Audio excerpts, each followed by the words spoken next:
in our lives, we have just a very, very small number of people that we come in contact with that become what we consider friends. When you're young, you have all of these friends at high school or grade school and then high school that you go to school with them. So you become friends with them because you're around them a lot. Or once you graduate, you don't see very many of those people anymore because you're not forced to sit in a room with them all day. So you don't really seek them out very much anymore.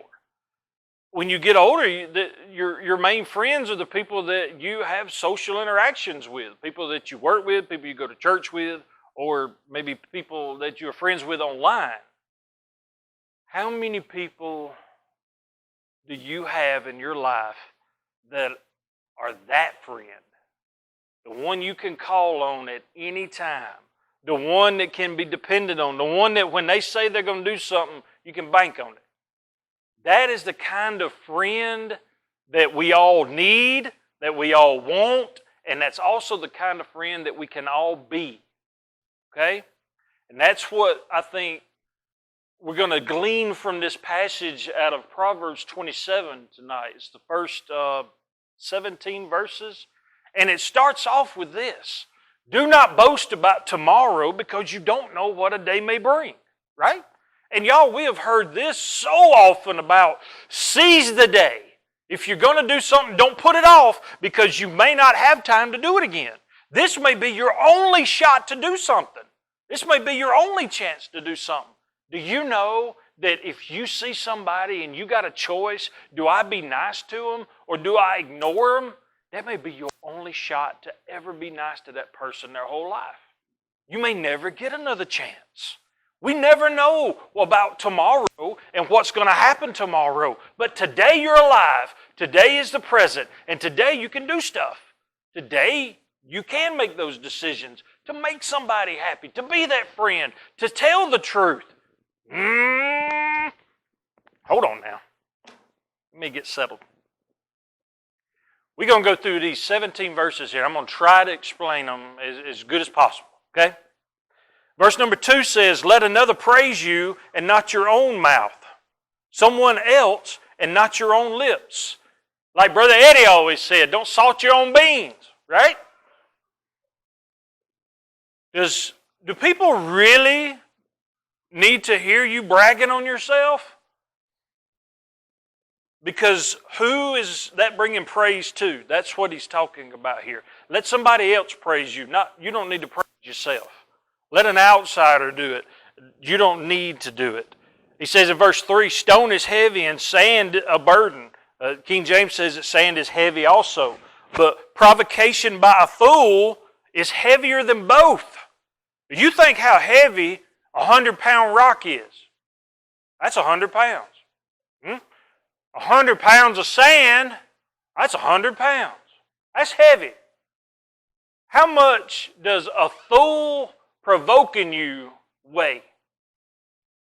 It will weigh on you a lot heavier for somebody to come up to you and provoke you to anger. You will be mad enough where you can pick up a 100-pound rock easy. You can pick up 100 pounds of sand easy. But when somebody that ain't got no sense challenges your sense, that will weigh on you a lot heavier than just something heavy. It is beyond heavy. Being provoked to anger is something that is very hard to deal with. It says in verse 4, anger is cruel and fury overwhelming. But who can stand before jealousy? Now, what this one means, this is, you ever had somebody so mad, or you've been so mad that your anger turns sinful? Being mad or being angry is not sin because we know that God got angry and God still gets angry about some things, but He does not sin in His anger. We do. We can sin in our anger sometimes. But what He's saying here is that anger is one thing, fury is one thing because you're mad at somebody. But jealousy It's when you are mad at somebody for having something good. And that don't make no sense, does it? Anger and fury, okay, that's mean. That's bad. That's overwhelming. But jealousy? Jealousy is looking at somebody else's happiness and being like, I deserve that. I should have that. It's the same as envy, right? Look at what somebody's got and be like, yeah, I want that. Or I'm envious of their life. Verse 5 says, better is open rebuke than hidden love. It is better for someone to correct you in open than to keep it a secret that they care about you. You understand that? It would be a lot better if everybody would just share their love. But what Solomon is saying, it'd be better for you if you're going to hide your love to show love by openly rebuking somebody. Because at least that way you show you care. Right? And then in verse 6 he said, wounds from a friend can be trusted, but an enemy multiplies kisses. That sounds lovely, doesn't it? Multiple kisses. Multiple kisses sounds lovely, doesn't it? Yeah. Well, it sounded kind of gay when I said it like that, but yeah, it did. Wounds from a friend can be trusted because you know they're not trying to destroy you. They're trying to actually build you up. You might not like what a real friend is saying to you, but if the real friend loves you, they're going to say what is the best for you. They're going to tell you, listen, you know I love you, right? You got to get a handle on this BO, okay? I mean, it's getting hard to be around you fragrance-wise. I just want you to know. That would be a nice way of doing it. You could go up and be like, hey, you stink. You took a bath lately? You need help with your water bill? That would be kind of off-putting, right? Did you run out of soap? You need some deodorant? That's the kind of stuff that is not multiple kisses. This is somebody just sugarcoating you, lying to you, telling you stuff that just, it's as sweet as a kiss, but it don't mean nothing. It's just like Richard Dawson.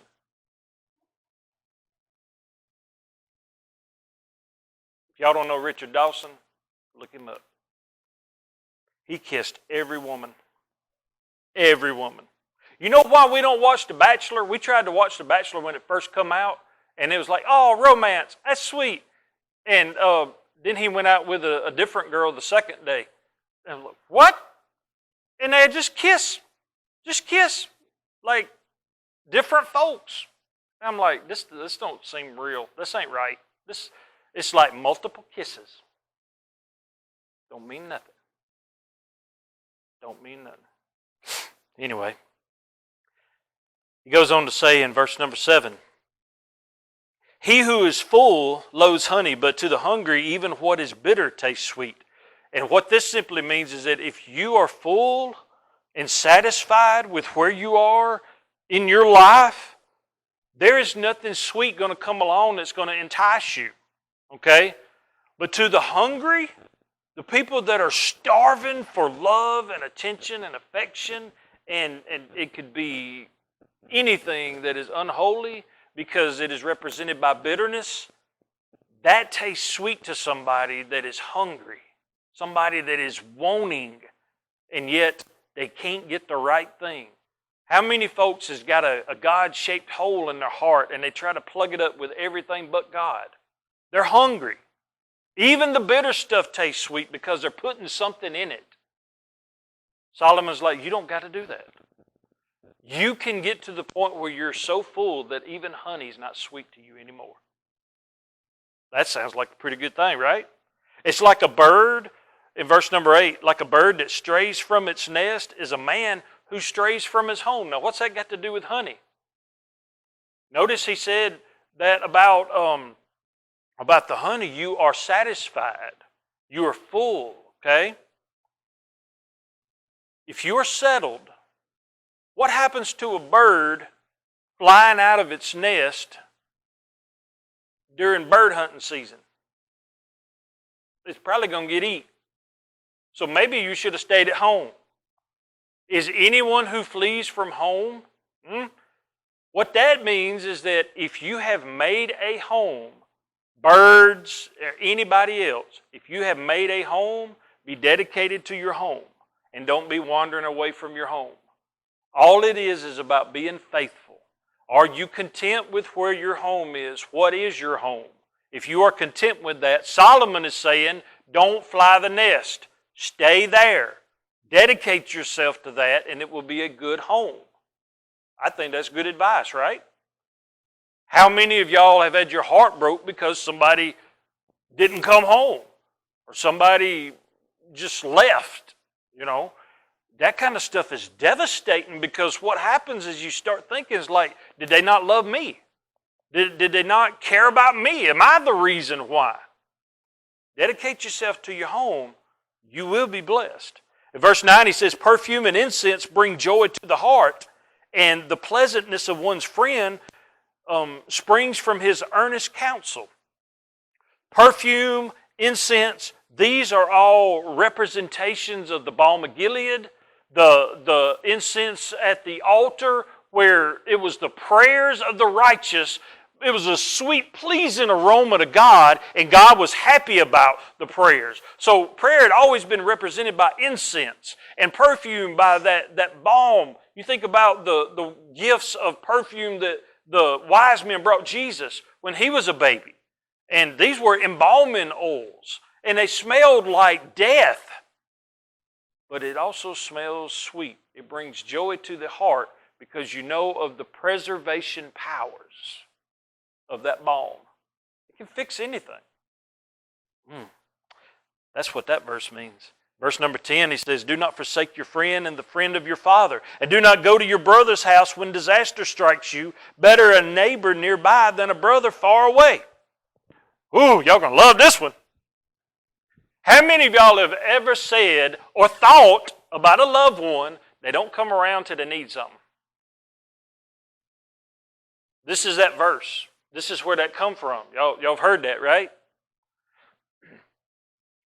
If you know somebody, or maybe it's a friend of the family, you can vouch for them.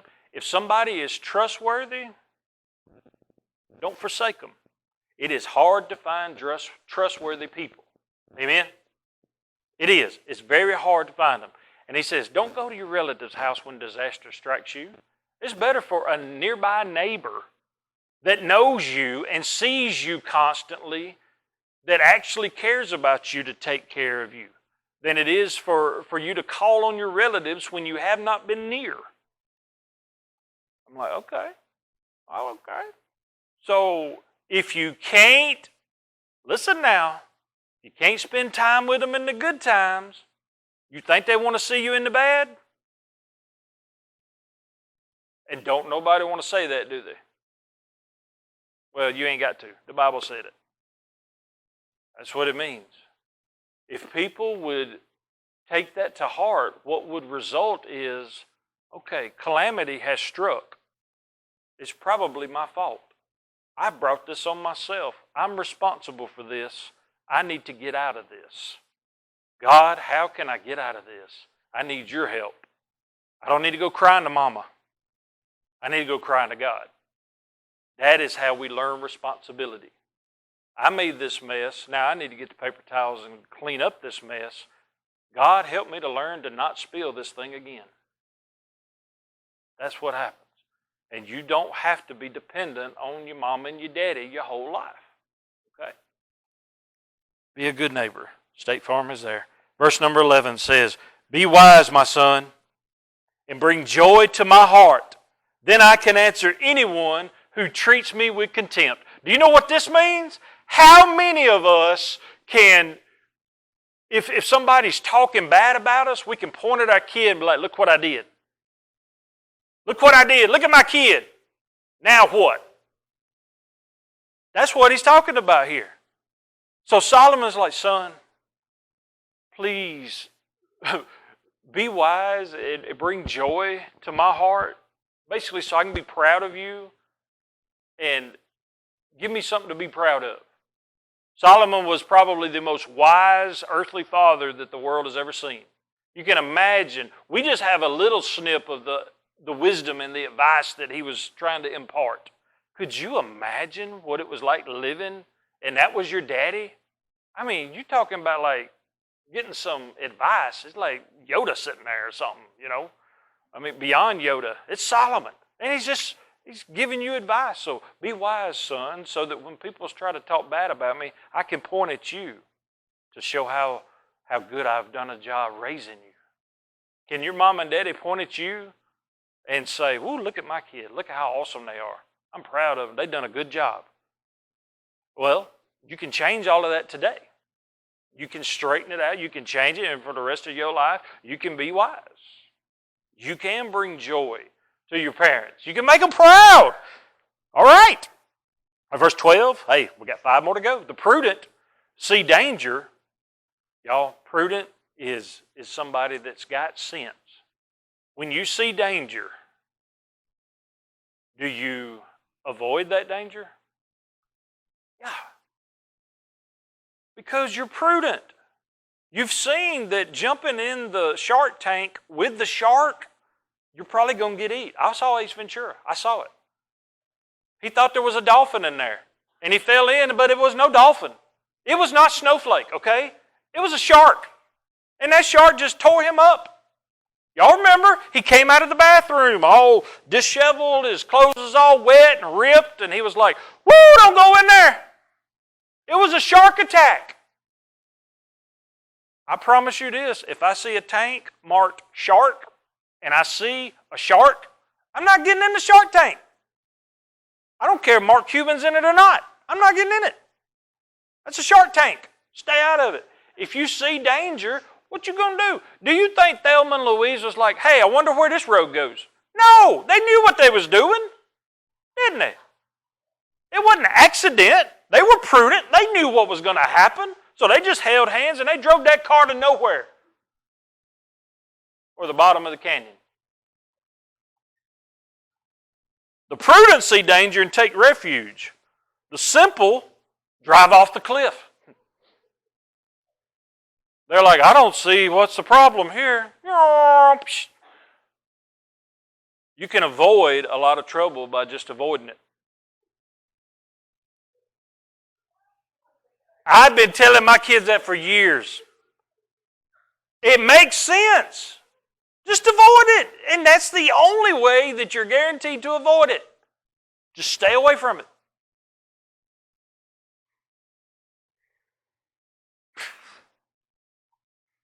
I did find out today that somebody has a pet snake. Anyway, verse 13 says, "Take the garment of one who puts up security for a stranger and hold it in pledge if he does it for a wayward woman." Now, what he's talking about here is basically if you do something for a stranger, that is a sign of honor, that is a sign of goodness, and you're not obliged to financially take care of strangers, but what did the Good Samaritan do? He financially took care of that stranger. I have no doubt that he might have heard about this proverb spoken from Solomon's, been like, "I'm going to put up security for a stranger." All right? Now, if you take the garment of someone who puts up security for a stranger, I'm going to tell you something. To me, that's like somebody doing a great job, and then I got to have his coat. I would be like, "Ooh, I like that coat." That'd be like getting Michael Jackson's zip-up coat. You remember that one? The red one with all the zippers on it? Could you imagine having that? It's probably very hot, but it probably smells a little bit like Jerry Curl, but that's okay. It was nice, right? Some of y'all don't know what that is. I still can smell it. Some of y'all have never had Jerry Curl in your hair, have you? Mm-hmm. Some of y'all didn't grow up in the projects either, did you? Some of us did. Some of us know what it's like. Mm-hmm. That's right. Any of y'all ever got Ever got lice and the treatment was mayonnaise? Oh yeah, that does wonders for the skin. Let me tell you. A little mayo rub, lice just fall right out. Do you know that? Actually, I think it suffocates them. Oh yeah! No, you smell like a sandwich. Yeah, that's why you have to go back to, was it verse number, stay inside? Yeah, verse number, stay inside. And verse 14 says, if a man loudly blesses his neighbor in the morning, it's a curse. It means if it's early, shut up. That's not quite what it means. If you're up early in the morning and you are shouting across the, bless you, neighbor, bless you, bless you, you're just trying to be like the Pharisee on the corner, being self-righteous. It will be taken as a curse because people will shoot at you. So don't do it. Let people sleep. That's what it means, right? Let them sleep. Don't be hollering out because that's not good. Verse 15 says, a quarrelsome wife is like constant dripping on a rainy day. Verse number 16.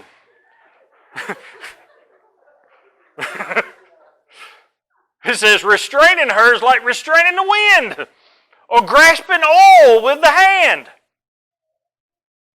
Verse 17 says, as iron sharpens iron, so one man sharpens another. Let me tell you about being a real friend. Friendship is something that is very hard to come by and can very easily be taken for granted. I got some notes. Hold on. I like to think that these 17 verses right here, if you apply them to your quality of friendship, these things, when added up together, I mean, as far as making your home a secure place, being confident so you're not lured by sweet stuff, you're not a quarrelsome wife, there's no division in your home, everything is how it's supposed to be. You're a good neighbor. You're responsible. If you would do these things, then I think that God would use all of these things to increase our qualities as friends. Friends praise each other, right? Like when you accomplish something, your friend is like, that is awesome. I am glad you did that. I'm proud of you for doing that. A person that is not a real friend would be like, I bet you can't do that again. That was luck. You know, stuff like that. It's like even though you had a success, they got to put you down in some kind of way. That's not a real friend. And kids, if y'all have friends that are constantly putting you down, stop calling them friends. They're not. That's called an enemy. Okay? Enemies are the ones that are always putting you down. And you have to forgive those people and pray for those people. Not listen to those people and be guided by them. Okay? It's not going to be good. It's not going to be good. Iron sharpens iron.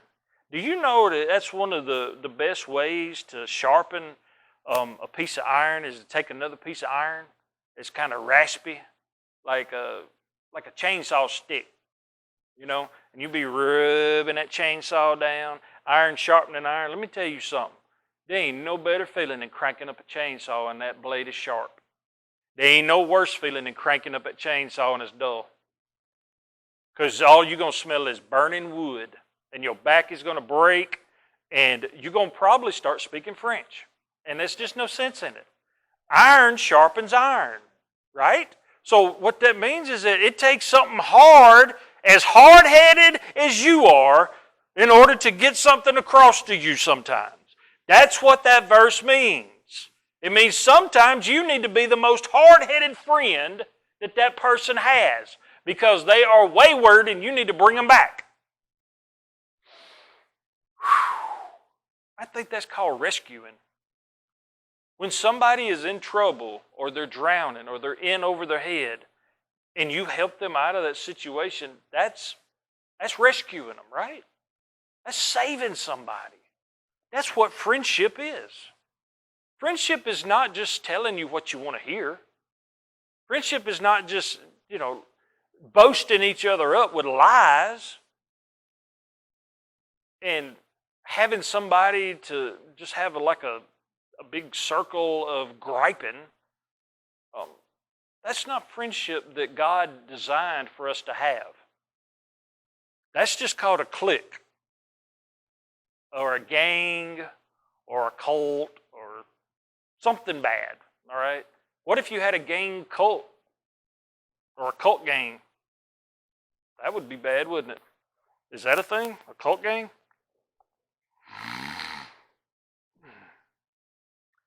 If you want to genuinely care for somebody, it's going to be hard. It's going to be difficult. But a real friend is there even when times are difficult, even when things are tough. That seems to be when a real friend shows up. When everybody else is left because the easy part was done, now it's time for the hard part. I look back on my life, and I went through some dark days with mental illness and stuff like that, and a lot of doubt and just a lot of stuff from the past that God helped me to store into my brain correctly.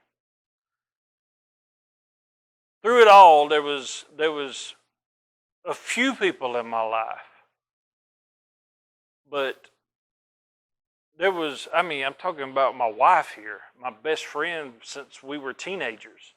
She made sure that through it all, she loved me and she showed me the quality of friendship, not just from we were married, but we were friends, and she was there. You probably feel that way with Margaret, right? That's the way it is after you've been with somebody so long. They are your best friend, and you know that no matter what happens, they're going to be there. They're not going to leave you. They're going to be beside you, and whatever is happening to you is happening to them. If your heart breaks, their heart breaks. If you're excited, they're excited. It's just the way it works. That's the beautiful thing about marriage, is God joining those two souls together like that. But at the same time, it is the most beautiful picture of friendship when that's included in marriage. Because that's somebody that you're with all the time and you still want to be around them. You got to be friends, right? Or it's going to be very difficult. I want to do a friendship quiz. I want you to judge your friends right now. All right? I want you to judge your friends. Think about all your buddies, all of your friends. You got them? Now we're going to narrow it down. We're finna do some whittling. Whittling. Now, I want you to think of a friend or friends, however many friends you know that come to mind, that have said something good to you. And let's say the past week. All right? I mean, they praised you. They said good job, or they might have said how awesome you were, how you don't stink no more. I don't know what it is, all right? Whatever your friend said to you. How many people do you know that have said good job or encouraged you in some kind of way in the past week, all right? Now, think of people who have taken time to listen to you and to offer you wise counsel, wise advice. Because you cannot offer advice until you first listen to someone. Because how are you going to know what to say if you don't listen? So listening should be paramount. How many of your friends are eager to listen to you and then they offer wise counsel? Write down those names. Write them down. Now, look at those two lists. Are there any names the same? Yeah. Now, write down the name of somebody who helped you through a tragedy. Somebody that was there with you during your darkest time. Have you already wrote that name down? Do you know them anymore? Are you in contact with them anymore? Are you writing the same name over and over and over? Now, think about somebody that you know you can call and it won't be a bother. If you have a name that you have wrote down 3 to 4 times, that is a true friend. Anybody else that's only been written down once or twice is probably an occasional friend and may not really be a friend at all. A true friend, as the Bible says, sticks closer than a brother. You look on your list and you tell me, how many of those people on your list are closer than your brother? Figuratively speaking, okay?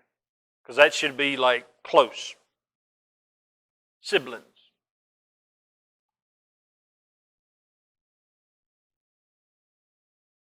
I like it when people get revved up. Now, I want you to look at your list of your names, and I want you to judge for yourself now. If that person that you wrote down was making a list, would they write down your name? Are you that friend? Folks, we start back in verse number 1. Don't boast about tomorrow, because you do not know what a day holds. You may not ever get another chance to listen or to encourage or to support or to be there for the people that are counting on us, that would write your name down on a list of their best friends. They're counting on us. The world needs us to pray for them. Our friends need us to love on them. That's what I gleaned out of this passage of Proverbs. I think God's calling us to be better friends. And if you have been withholding anything that you feel like God's trying to do through you in the name of friendship for somebody, be that friend. Don't run from it. Just be that friend. That, I promise you, will bless you. Right? That's right. That's all. Kids, do y'all know why